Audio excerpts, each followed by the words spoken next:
Hello नमस्कार दोस्तों, स्वागत है आप सभी का आपके अपने YouTube platform one way study point पर। दोस्तों आज की क्लास रहने वाली है दोस्तों बीए या फिर बीएससी फर्स्ट ईयर, बीए या फिर बीएससी फर्स्ट ईयर वालों के लिए दोस्तों हिंदी, सामान्य हिंदी को लेकर दोस्तों। वैसे हिंदी साहित्य की क्लासें भी लगने वाली है तो दोस्तों वैसे काफ़ी क्लासें तो रिकॉर्ड हो चुकी है, लेकिन दोस्तों सामान्य हिंदी को लेकर आज पूरी सीरीज पर डिस्कशन करने वाले दोस्तों। अधिक से अधिक वैसे काफ़ी हद तक वही सवाल रहेंगे आज की क्लास में, वैसे कि जो एग्जाम की दृष्टि से इंपॉर्टेंट है। वैसे काफ़ी सीरीज तो बहुत बड़ी है दोस्तों, तो वीडियो भले ही लंबा हो जाए तो दोस्तों आप अंत तक जुड़े रहे।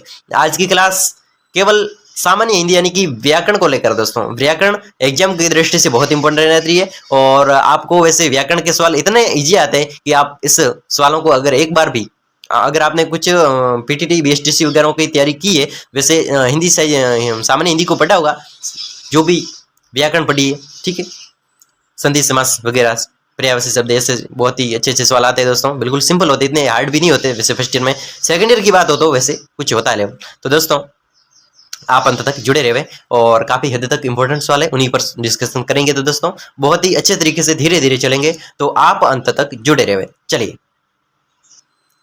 देखिए, यूनिट सेकंड को लेकर दोस्तों, यूनिट फर्स्ट को लेकर इतने सवाल एग्जाम में देखने को नहीं मिलते। वैसे अगर आपने यूनिट फर्स्ट को वैसे पढ़ा है तो अच्छी बात है, और वहीं से वैसे बहुत ही कम मात्रा में सवाल आते हैं, व्याकरण से ज्यादा सवाल आते हैं दोस्तों। तो हमने आज की क्लास संधि से स्टार्ट करते हैं, एग्जाम की दृष्टि से इंपॉर्टेंट।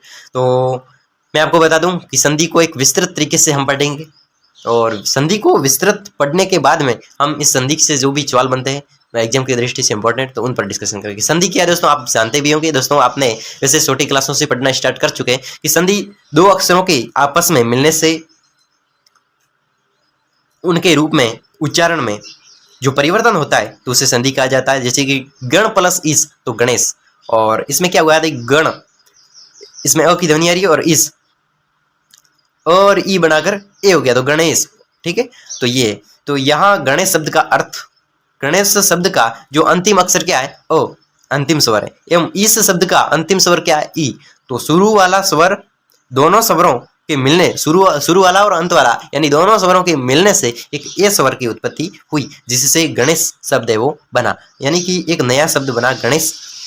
और इस के उच्चारण, गण और इस के उच्चारण एवं रूप भिन्न भिन्न है। गण और इस के जो उच्चारण और रूप तो भिन्न भिन्न है, लेकिन उसकी संधि से उसकी ये भिन्नता में परिवर्तन, भिन्नता या फिर परिवर्तन के जो संधि का कारण है, इसमें भिन्नता आई है। गण और इस मिलकर गणेश बनाए, तो इसमें भिन्नता क्यों आई, तो ये संधि के कारण आई, आपस में मिलने के कारण। तो दोस्तों संधि विच्छेद, संधि विच्छेद आपको किस प्रकार एग्जाम में करना, दोस्तों भाषा को पढ़िए ताकि आपको एग्जाम में सवाल, आप संधि के अगर नियमों को पढ़ लेते हैं तो आपकी संधि कौन सी संधि है, किस प्रकार करनी है संधि को, तो आप इस पर पायलट हो जाएंगे दोस्तों। तो आप अंत तक बन रहे कि जिन अक्षरों के बीच में, जिन अक्षरों के बीच संधि हुई है, यदि उन्हें संधि से पहले वाले रूप में अलग अलग करके रखा जाए, जिन दोनों स्वरों के बीच में संधि हुई है तो उन दोनों स्वरों को अलग अलग करके रखा जाए तो संधि विच्छेद कहा जाता है। अब कोई साथ में दो अक्षर है, जैसे कि दिगंबर, यहाँ पर दोस्तों उदाहरण दे रखा है कि गणेश, गण और इस, गण प्लस इस, तो किसी जुड़े हुए शब्दों को दो भागों में अलग अलग बांटना, तो ये क्या कहलाता है, संधि विच्छेद, ठीक है। जैसे दिगंबर, ठीक है, तो दिक प्लस अंबर, इनको दो भागों में तोड़ना, ये क्या कहलाता है, संधि विच्छेद। ओके, संधि का विच्छेद करना, तो आप समझ गए होंगे। तो संधि के तीन प्रकार होंगे, आप जानते भी होंगे, स्वर, व्यंजन और विसर्ग, ठीक है। तो स्वर संधि पर वैसे डिस्कशन अध्ययन करते हैं कि वास्तव में स्वर संधि हम किस प्रकार कहेंगे कि ये स्वर संधि और किस प्रकार इसको किया जाता है, इसमें किस स्वरों का किस में रूपांतरण होता है, उसके बारे में कि दो स्वरों के आपस में मिलने से जो रूप परिवर्तन होता है उसे स्वर, दो स्वरों की बात हो रही है दोस्तों, ठीक है।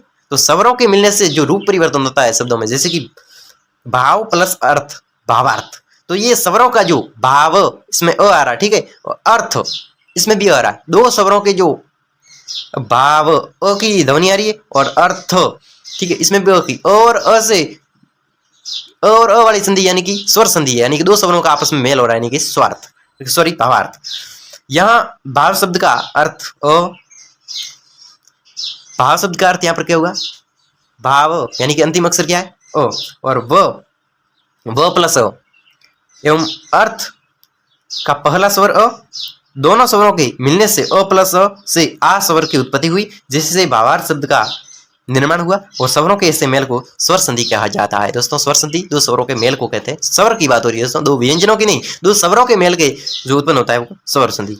स्वर संधि के 5 भेद होता है दोस्तों, आप जानते भी, दीर्घ संधि, गुण संधि, वर्धी संधि, यण संधि और अयादि संधि। दीर्घ संधि, गुण संधि, वर्धी संधि, यण संधि और अयादि संधि, तो ये स्वर संधि के भाग है। तो इन संधियों को आप कैसे पहचानेंगे कि ये स्वर संधि तो है, लेकिन स्वर संधि का कौन सा भाग है ये पूछा जाए एग्जाम में, तो दोस्तों आपको कंफ्यूजन हो सकता है। इसलिए इन दीर्घ संधि के नियम, गुण संधि के नियम, इन नियमों के बारे में डिस्कशन होना जरूरी है दोस्तों। तो चलिए, पहला प्रकार है दोस्तों स्वर संधि का दीर्घ संधि। स्वर संधि का भाग कौन सा? पहला भाग दीर्घ संधि, ठीक है।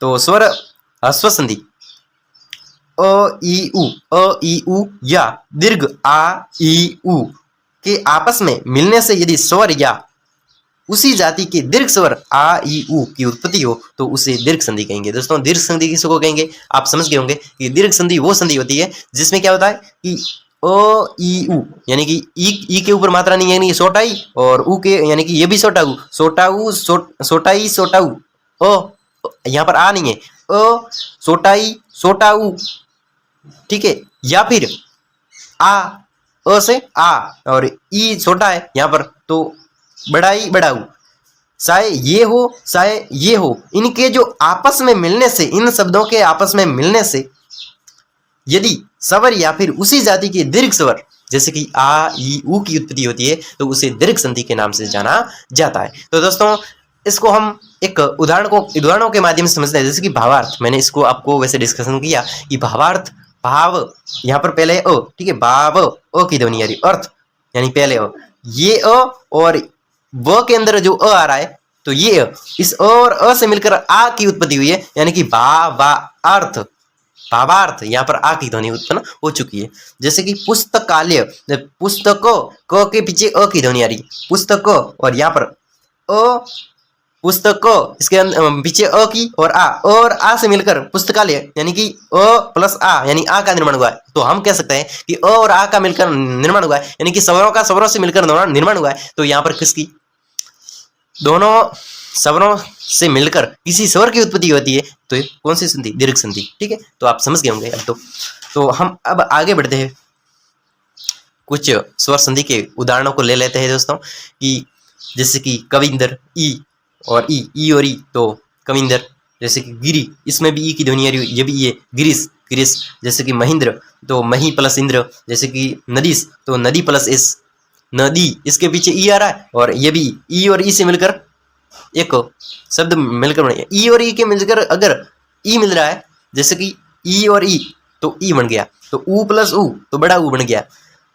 स्वर से अगर स्वरों की उत्पन्न होती है, अब स्वर कौन कौन से होते हैं? अ आ ई उ आप जानते होंगे, तो ये 12 स्वर होते हैं। तो ये 12 स्वरों से मिलकर 12 स्वरों की उत्पत्ति होती है, तो वो होती है कौन सी संधि? दीर्घ संधि। तो अब तो आप समझ गए होंगे।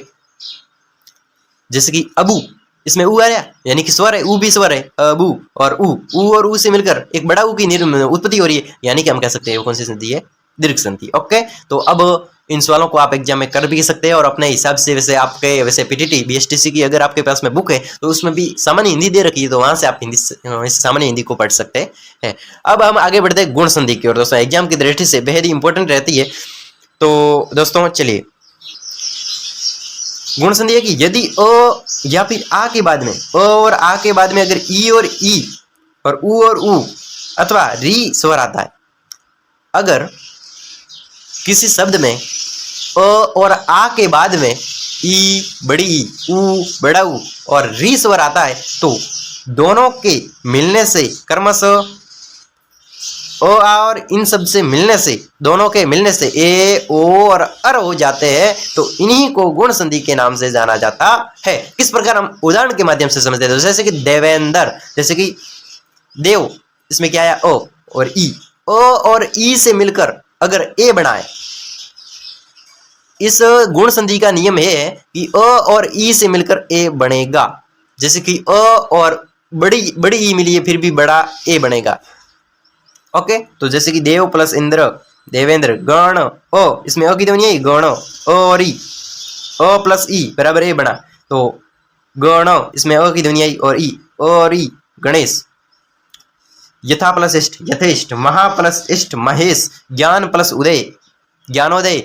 शीत प्लस उष्म शीतोष्म, शीत प्लस उष्म शीतोष्म, महा प्लस उत्सव महोत्सव, गंगा प्लस उर्मी गंगोर्मी, सप्तम प्लस सप्त प्लस ऋषि सप्त ऋषि, महा प्लस ऋषि महाऋषि। यहाँ पर वो क्या रहा है दोस्तों कि अ और उ मिल रहा कभी कभी तो ओ बन गया, तो अ और उ मिला है तो ओ बन गया, आ और उ तो ओ बन गया। जैसे कि म हो, ओ की ध्वनि आ रही है, म हो ओ की ध्वनि आ रही है। तो देखो यहाँ पर देखो ये क्या लिखा हुआ ओ, और इस म हो में किसकी ध्वनि आ रही ओ, तो ये ओ म हो में ओ आ रहा है। तो जैसे कि आ प्लस उ म हा, इसमें आ की ध्वनि आई, आ और उ मिलके क्या बन गया हो, म महा प्लस उत्सव महोत्सव।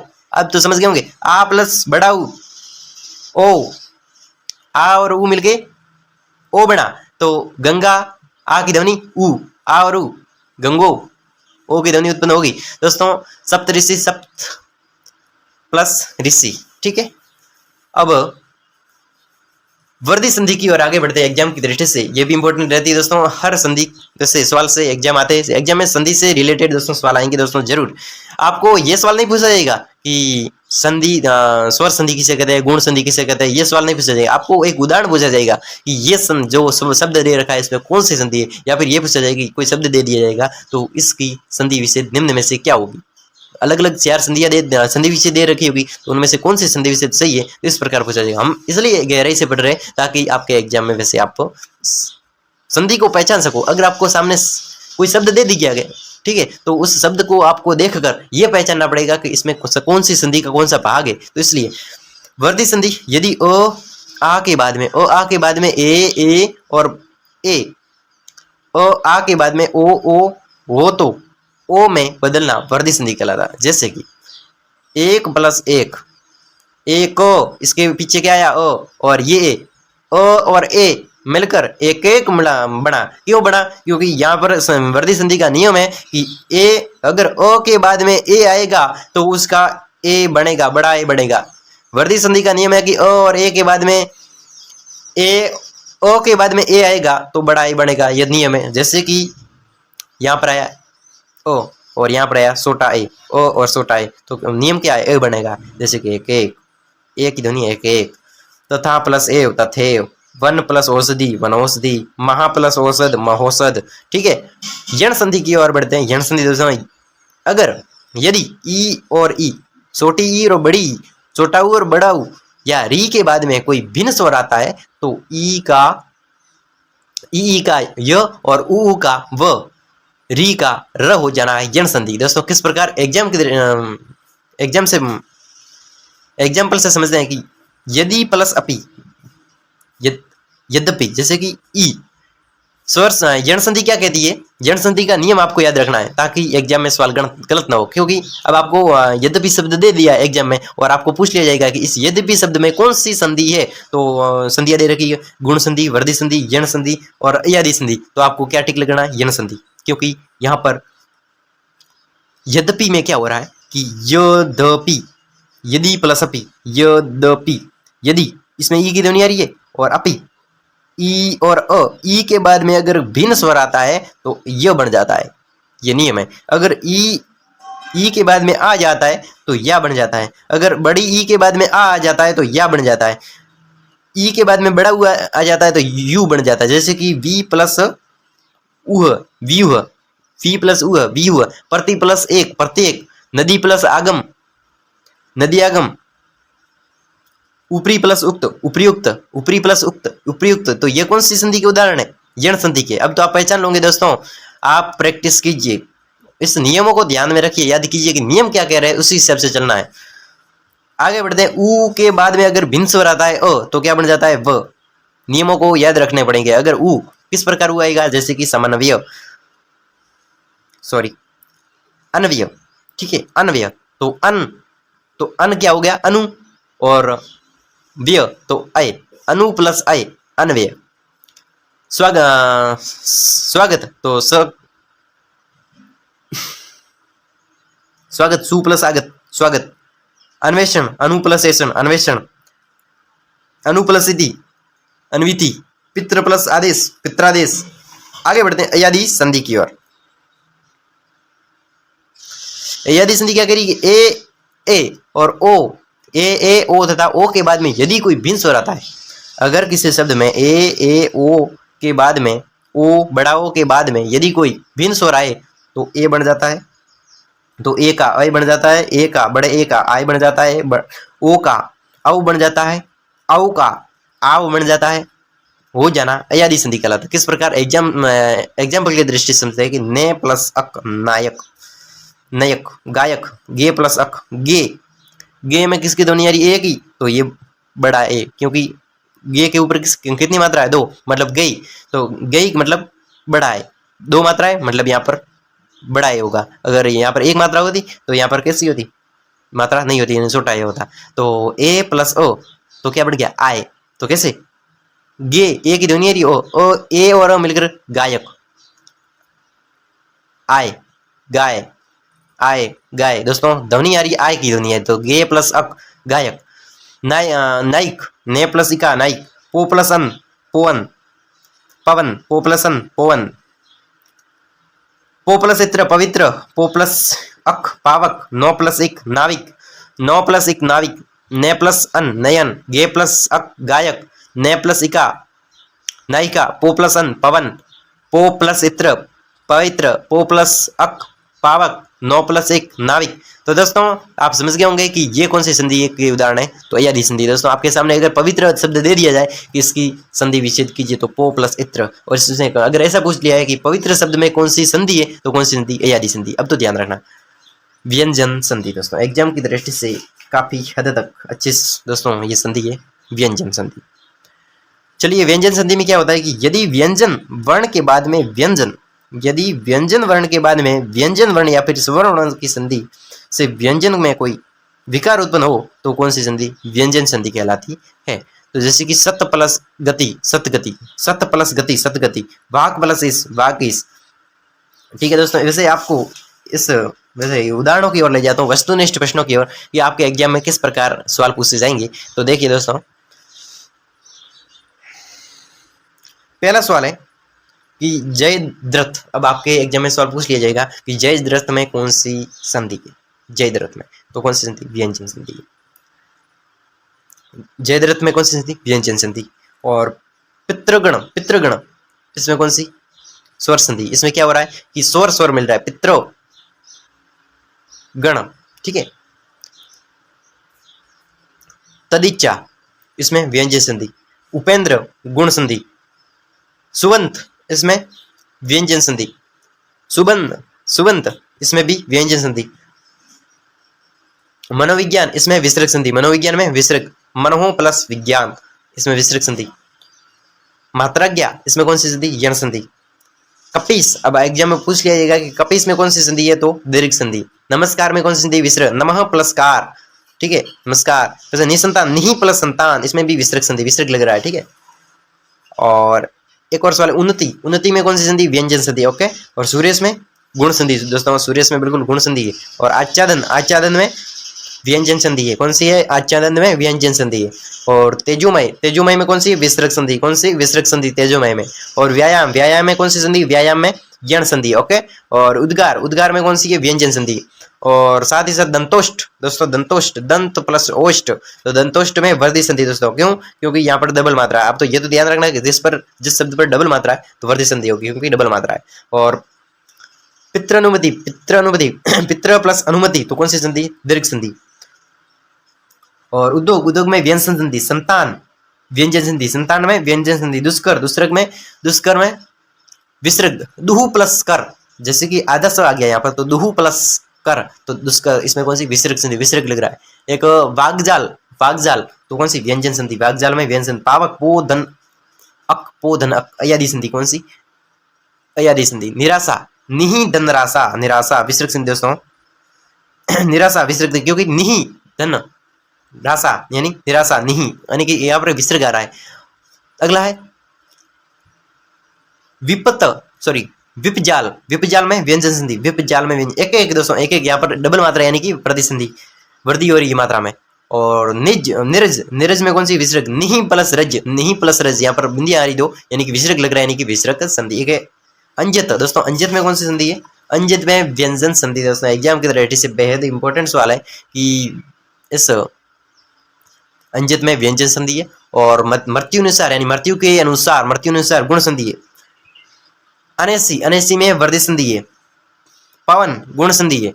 दोस्तों वैसे आप संधि विच्छेद के दृष्टि से संधि विच्छेद के हिसाब से आपके सवाल में एग्जाम में सवाल पूछे जाएंगे। तो किस प्रकार के मृतिका तो मृतिका का संधि विच्छेद इस प्रकार होगा।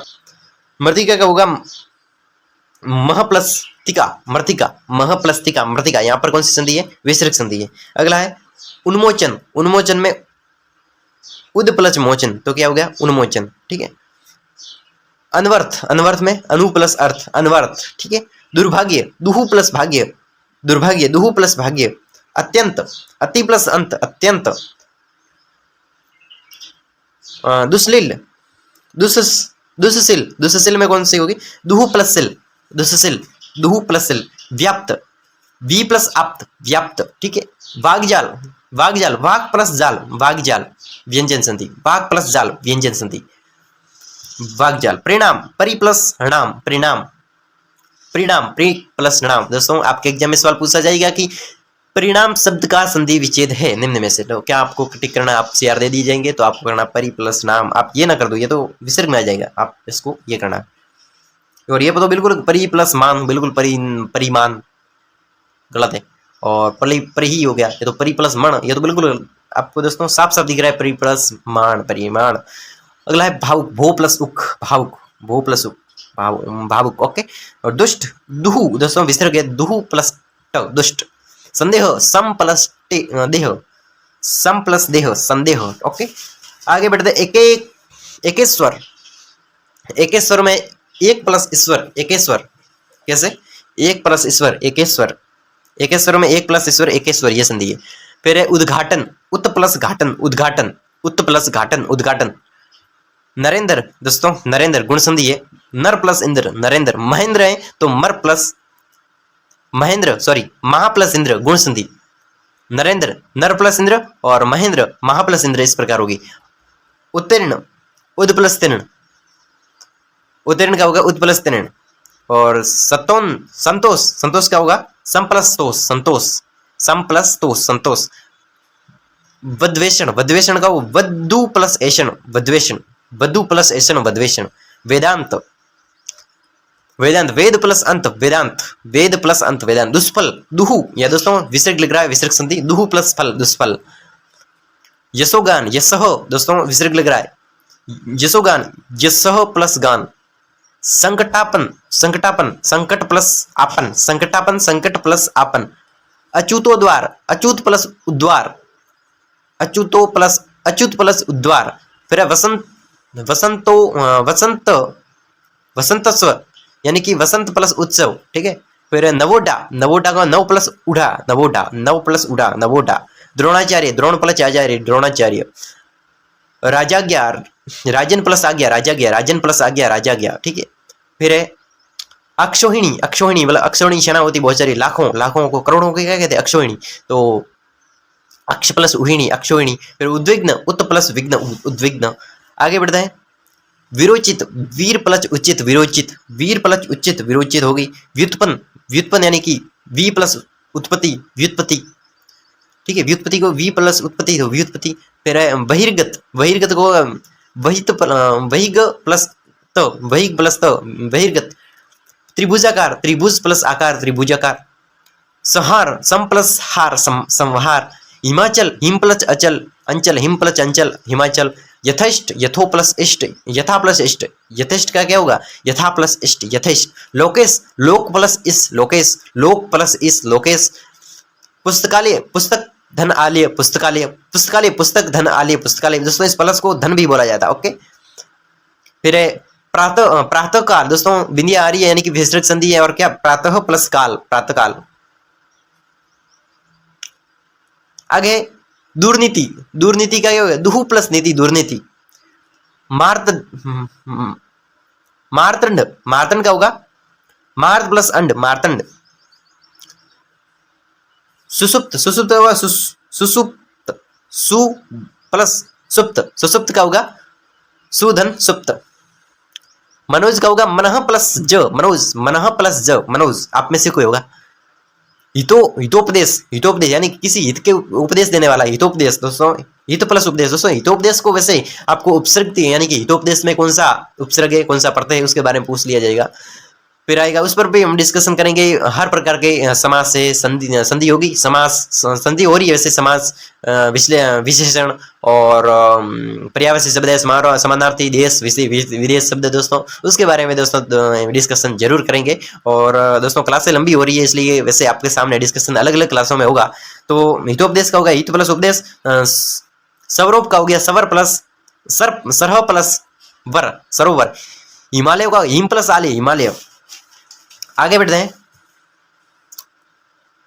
आपातकाल, आबद प्लस काल, आपातकाल, ठीक है। उन्नयन, उत प्लस नयन दोस्तों, तो आधा है, उत प्लस नयन, उन्नयन। फिर है उद्विसी, सॉरी बुद्धिस, तो बुद्धिस का होगा बुद्धि प्लस इस, बुद्धिस का होगा बुद्धि प्लस इस। गुरुपदेश, गुरुपदेश का होगा गुरु प्लस उपदेश, गुरु के द्वारा दिए गए उपदेश, गुरुपदेश, गुरु प्लस उपदेश। तो दोस्तों ये तो थे आज की क्लास की संधि और संधि का विसर्ग, संधि को किस प्रकार विच्छेद करते हैं और किस प्रकार हम किसी भी शब्द को अगर हमें संधि बतानी है तो किस प्रकार हमें बतानी, किस नियमों को ध्यान रखना है। तो दोस्तों आज की क्लास सेकंड यूनिट को लेकर थी और इसमें हमने संधि पर डिस्कशन किया। अब अगली क्लास आ रही है समास को लेकर दोस्तों। संधि के बाद में समास, यानी कि समास किसे कहते हैं, किस प्रकार के होते हैं, उसके उदाहरण क्या है, किस प्रकार हम समझ सकते हैं कि इसमें ये समास है, ये समास है। तो दोस्तों अगली क्लास इसके बाद में दोस्तों अगले दिन रहेगी दोस्तों, आने वाले दिनों में। तो दोस्तों कुछ ही दिनों में वैसे आपके सामने इस समास पर भी डिस्कशन किया जाएगा। इसी प्रकार वैसे एक क्लास तो फर्स्ट यूनिट की हो चुकी है, 2 क्लास है दोस्तों, ठीक है। 2 क्लासों में हमने फर्स्ट यूनिट कंप्लीट कर ली, अब सेकंड यूनिट में संधि कर ली है। अब आएगा हमारा कल की क्लास में समास दोस्तों। समास किसे किसे कहते हैं, समास के कितने भाग होते हैं, राजा प्लस कन्या, राजकन्या, यानी कि यहाँ पर की विभक्ति विलुप्त है, तो ये किस प्रकार है और किस प्रकार हम कह सकते हैं कि समास इसमें कौन सा लगा हुआ है। तो दोस्तों अब मिलते हैं अगली क्लास में, तब तक के लिए दोस्तों अनुमति दीजिए, धन्यवाद।